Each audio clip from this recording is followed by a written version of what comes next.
accountancy class 12th retirement of a partner.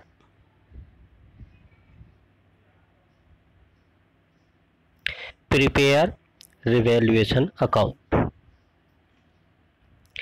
Revaluation account के format के आधार पर हम to assets account decrease value, to liabilities account increase value. Means assets की value decrease होगी तो टू साइड में रिवैल्यूएशन के टू साइड में लिखेंगे, लायबिलिटीज की वैल्यू इंक्रीज होगी तो रिवैल्यूएशन के टू साइड में। टू लायबिलिटी अनरिकॉर्डेड, यदि कोई अनरिकॉर्डेड लायबिलिटी है वह भी रिवैल्यूएशन के टू साइड में लिखेंगे। बाई साइड में बाई एसेट्स इंक्रीज वैल्यू, यदि किसी भी एसेट्स की वैल्यू इंक्रीज होती है बुक वैल्यू और मार्केट वैल्यू में, यदि उसकी मार्केट वैल्यू इंक्रीज होती है तो वह जितनी इंक्रीज होगी उसको हम लिखेंगे बाई एसेट्स इंक्रीज के नाम से। फिर लायबिलिटीज की वैल्यू यदि कोई कम होती है तो उसे डिक्रीज वैल्यू के नाम से लिखेंगे। और बाई एसेट्स अकाउंट अनरिकॉर्डेड के यदि कोई है तब हम इसे रिवैल्यूएशन अकाउंट में लिखेंगे। अब आता है prepare revaluation account. Increase in liabilities and decrease in assets, ये लॉस है फर्म का, इसे टू साइड में रिवैल्यूएशन टू साइड में लिखा जाएगा। Second point decrease in liabilities and increase in assets, ये फर्म का प्रॉफिट है, इसे रिवैल्यूएशन के बाई साइड में लिखेंगे। अनरिकॉर्डेड लायबिलिटीज को रिवैल्यूएशन के टू साइड में और अनरिकॉर्डेड एसेट को रिवैल्यूएशन के बाई साइड में हम लिखते हैं। प्रॉफिट, यदि क्रेडिट साइड का टोटल रिवैल्यूएशन के क्रेडिट साइड का टोटल ज़्यादा आएगा तो प्रॉफिट आएगा और उस प्रॉफिट को क्रेडिट करेंगे। और यदि डेबिट साइड का टोटल ज़्यादा आएगा तो लॉस आएगा, लॉस को हम डेबिट करेंगे किसको, टू पार्टनर कैपिटल अकाउंट के नाम से।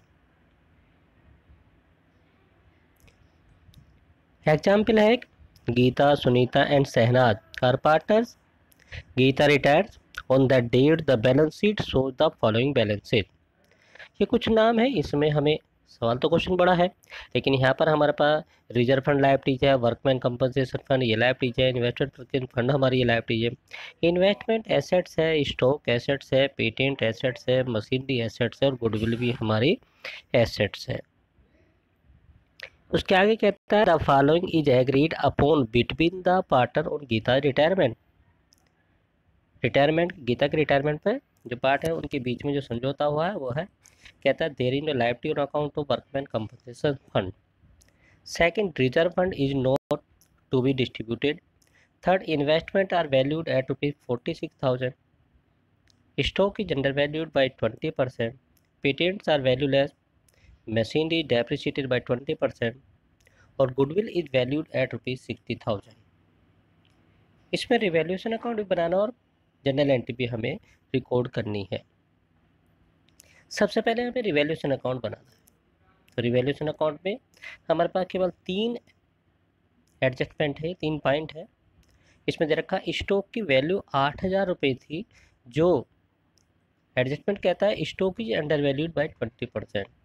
मीन्स 8,000 रुपये स्टॉक की वैल्यू दे रखी है लेकिन वो कितनी है, 20% कम करके उसने दिखा रखी है। इसका मतलब जो उसकी बुक वैल्यू है वो 20% एक्स्ट्रा है। अब इसे कैलकुलेट करने में यदि हम 8,000 का 20% निकालेंगे तो कैलकुलेशन गलत करेंगे हो जाएगी।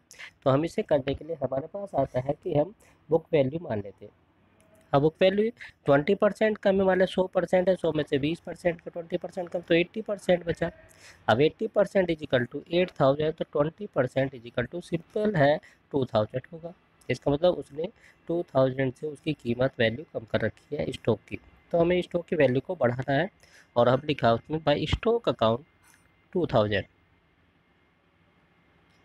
पेटेंट आर वैल्यूलेस, पेटेंट की वैल्यू 6,000 दे रखी है और उसमें कहता है कि वो बिल्कुल वैल्यूलेस, कुछ भी नहीं, मार्केट में कुछ भी हमारे पास नहीं मिलेगा उसका पैसा। मार्केट वैल्यू कहता है कि वो बेकार है तो इसलिए वो लॉस हुआ, तो हमने टू पेटेंट अकाउंट के नाम से लिखा 6,000।